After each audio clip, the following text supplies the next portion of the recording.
Hello dear learners, let us continue the discussion on organizational goals, performance and effectiveness. In the previous sessions, I have talked about the foundations of the performance and effectiveness, wherein we have talked about the aspects of organizational goals in public and private sector organization. We have seen the types of goals in terms of official and operating goals. And we also have seen some of the examples of official goals by three different organizations, and also have given you a very brief assignment to work on. I hope you people are actually working on this and will learn much more from when you read the statements your own and find out more about how official goals and operating goals are helping the organization to attain the success, right? In this session, I'm going to focus on goals of the public organizations. Again, I'm reminding you that the content of this particular module are based on the text of Rene, Fernandez and Malatesta in the book titled Understanding and Managing Public Organization, right? Also, there's another paper which I have highlighted, which I'm going to make use of while explain the concept of goal ambiguity. This work is by Chun and Rene. Paper titled Goal Ambiguity in US Federal Agencies, published in Journal of Public Administration Research and Theory. Though of course content is mentioned in the book also, but I am referring both the papers, text and papers here, so you can also refer to these things, these papers to get more clarity on, right? I will also talk about how this particular aspect is also interesting for the researchers who are working on their doctoral thesis, or are in the beginning of kind of finalizing their thought in terms of what kind of work they want to do. So this is a very interesting area which has a lot of scope, especially in the context of Indian organization, right? Now, so let's continue with the goals of the public sector organization. So as we have been discussing about the concept of distinctive character of the public sector organizations, right? They are unique in terms of, because there are absence of the economic markets, their processes are different, right? Their leadership is different, there are different kind of stakeholders which impact their functioning. So these all characteristics of the government organizations, they largely influence their goals, right? There's a lot of impact on the the influence on goals. So especially we're talking about how the public sector organization, they are formulating their goals largely depend upon the context in which they are working. Their environment is different, right?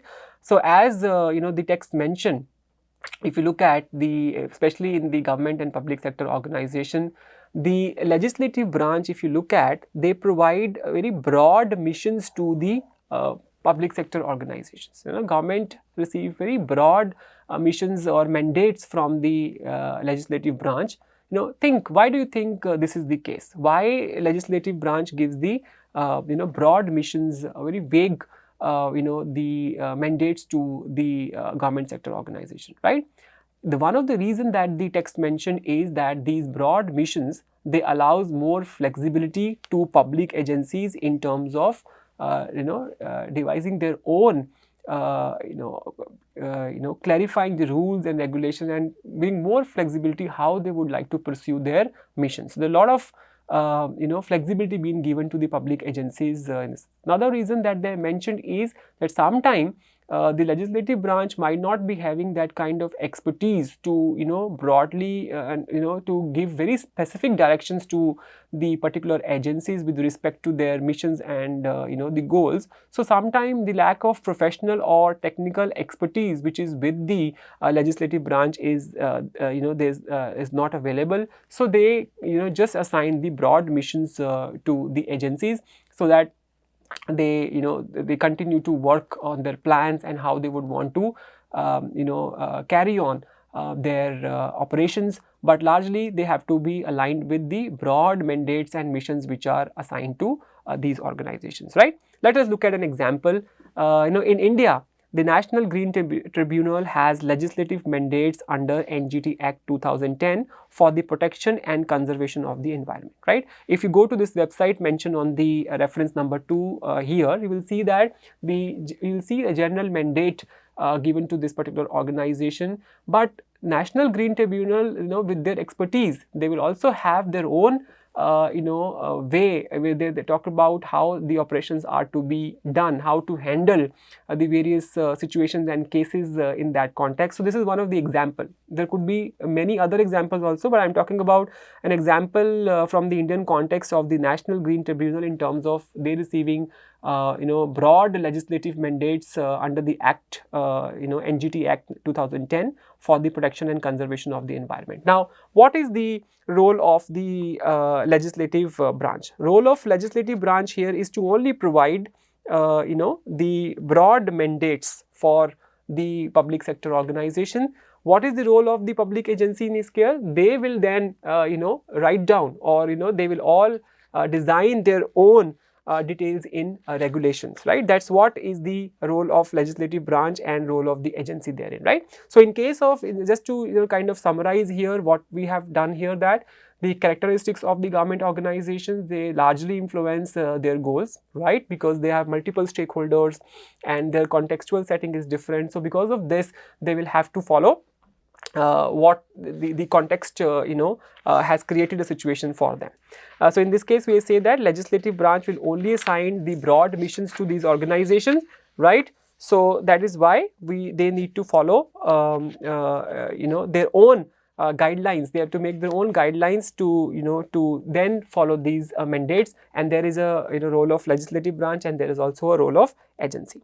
Now, what happened is, because of these goal complexity, I've just talked about this thing, because there are vague mandates being given, vague mandates are being given. So what happened is, this complexity will lead to the major implications for the public organizations and their management, right? As Rene mentioned, by citing the work of Boyatis, which is the competent manager, so they say that when these kind of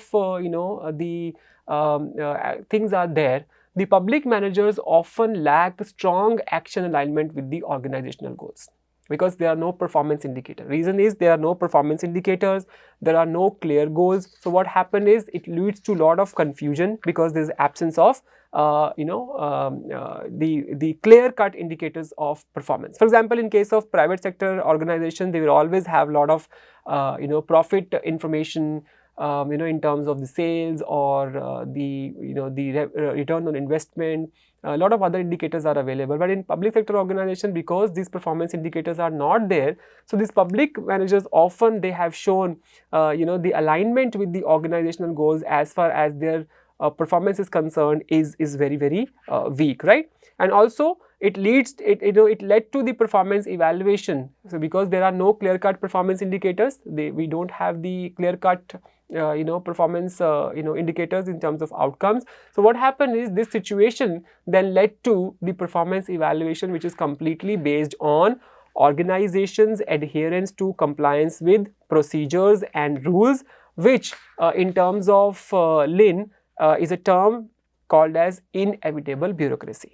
Meaning that when these are well-defined performance indicators are not present, the clear goals are absent. So what happened is, the organization, they enter into the cycle of inevitable bureaucracy, which means that the evaluation of the organization, effectiveness organization, is based on how well the organization has actually followed the rules, rule adherence, and how well they have followed the hierarchical control, right? This is what is the idea of inevitable bureaucracy, the important term given by Lin. Okay, now this is the work of Chun and Rene, and of course I've given the other the work references also here. This is what is the research work they talked about in terms of goal ambiguity. We talked about a lot of complexity in goals are there, then there is a lot of ambiguity.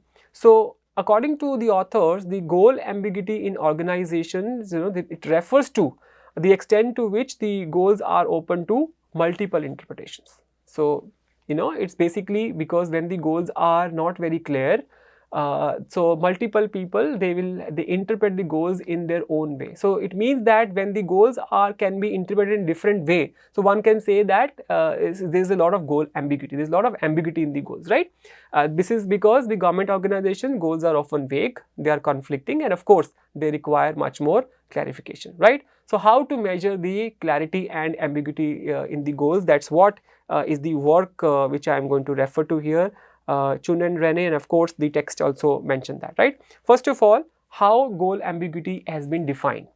Chun and Rene, they defined goal ambiguity as the extent to which an organizational goal allows leeway of interpretation. Number of ways in which goals can be interpreted, right? So if it is much more, number of ways in which the goals can be interpreted, more the number of interpretation, more is the goal ambiguity, right? Now, according to the work, they say that it can vary along 3 different dimensions. Now, these dimensions are in terms of directing the activities of the organization, evaluating the performance of the organization, and of course making decisions about which goals are much more important in terms of priority. Now let's look into what different kind of goal clarity and ambiguity measures they have talked about.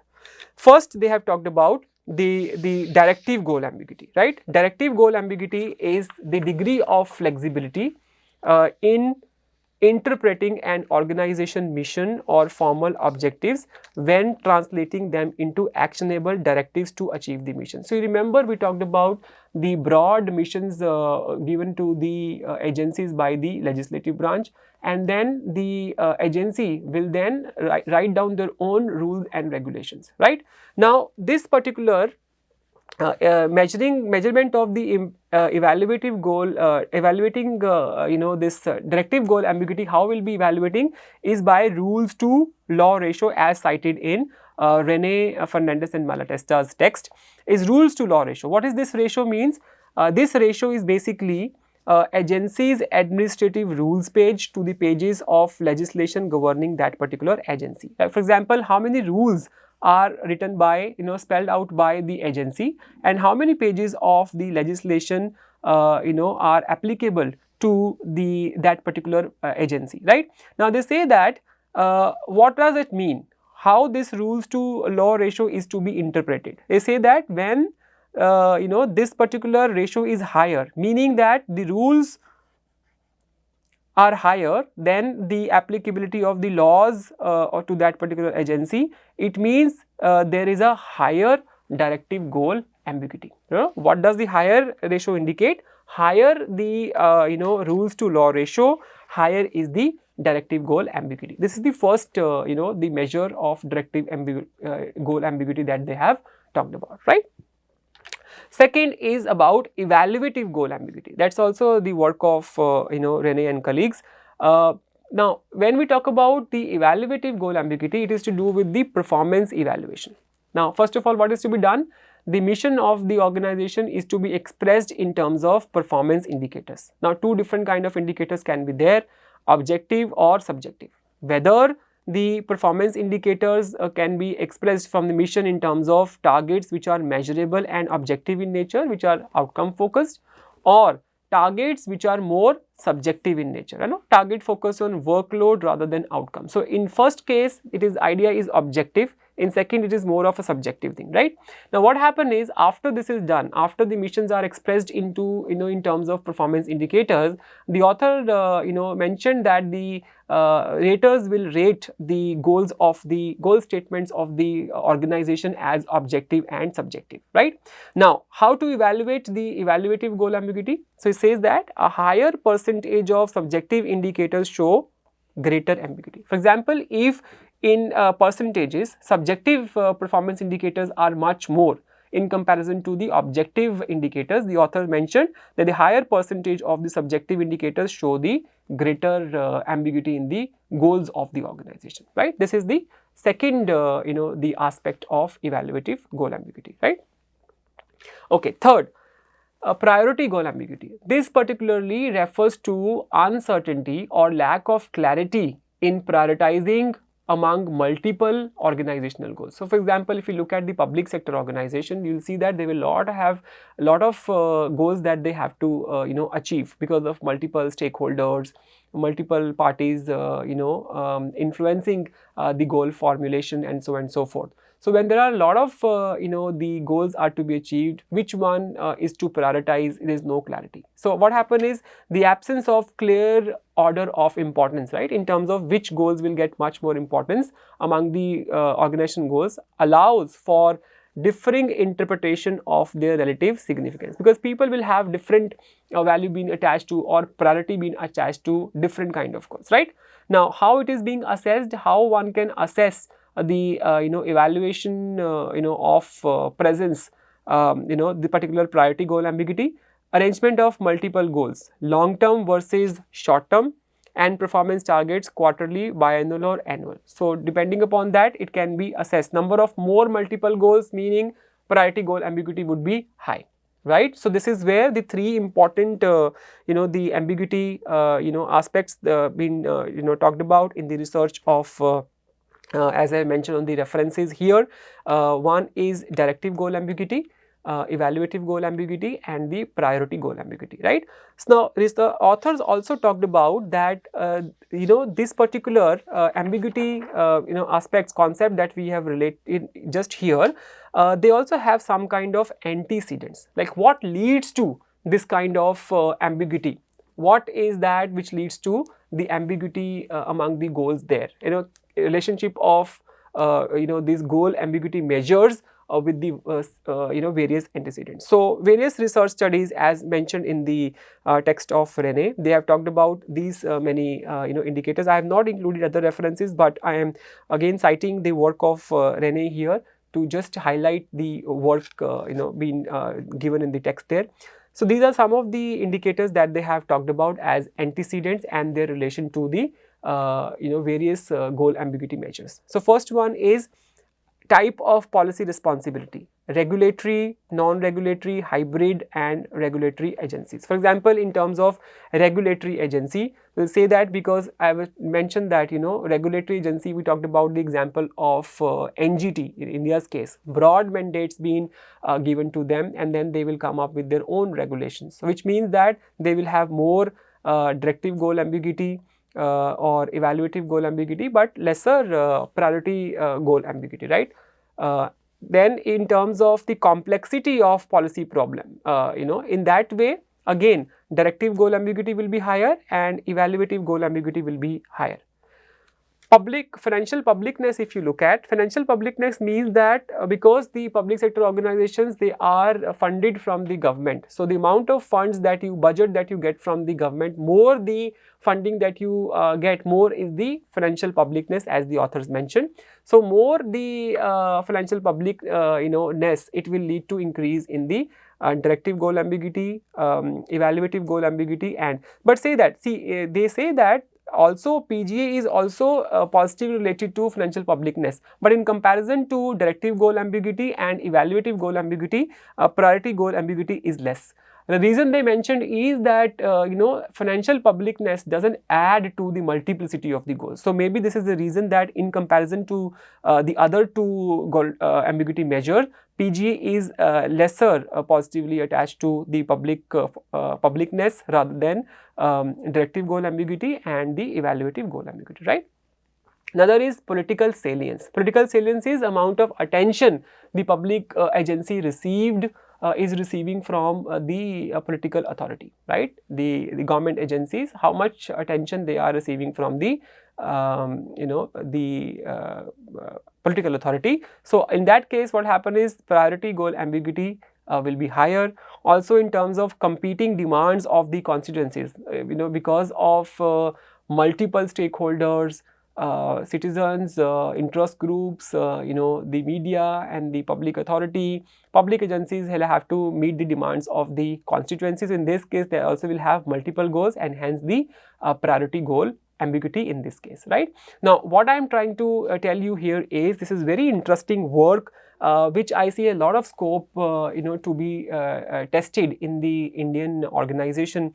To the best of my knowledge, I have not come across any, the research related to, this particular aspect in the context of Indian organization. So, especially people who are, working in the area of public management research. So, this is one of the area which they can look into to check whether, make a comparative analysis of the public and private sector organizations and see when these kind of, the concept which are mentioned by Rene and colleagues, how much is the applicability of these kind of ambiguity measures in the context of Indian organization. So, this is a lot of, there's a lot of scope for doctoral students to look into, especially people who are in the initial stages of their, research reading. So, and if they are interested in the aspects of public management, they can always look into these aspects, look for, refer to their work, especially please refer to the work mentioned here, Chun and Rene at series number 2 to find out more about it and see if they want to test this kind of concept and measures in the, in the Indian context. There's a lot of scope is there, right? So, this is about the concept of the public sector goals in the context of public sector organization and how ambiguity is defined and measured, and there are some of the antecedents which they have highlighted building from the various research studies. So, possibly you can look into the chapter and also look into the papers of the authors and try to see if that excites you, if it is interested for you, perhaps taking an example, from the Indian companies and do, the survey and try to find out if it is, really working. It is I believe it has a lot of scope in terms of, research. So, this is one area. So, what have we have done in this particular session? Let me just quickly give you the overview. So, we have started with discussion on the goals of the public organizations, and we talked about the complexity of the goals, and we talked about the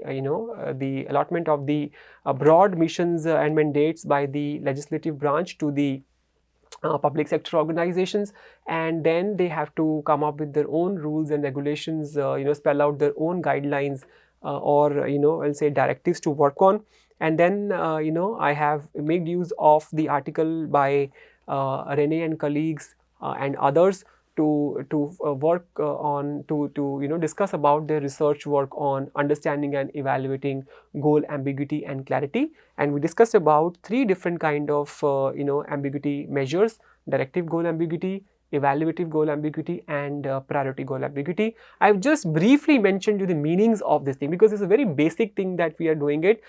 In this course, we are not going to go with much more of research discussion, but I thought that this is one of the good way to look at to understand the applicability of these measures in the context of India also, or perhaps maybe you come up with something else in terms of ambiguity.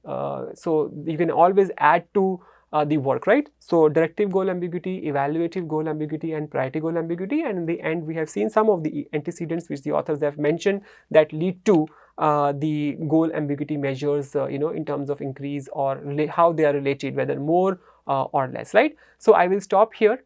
I will continue the discussion on the the aspects of effectiveness and some of the behavioral theories and their impact on the goals, pursuit of goals in the continuing sessions.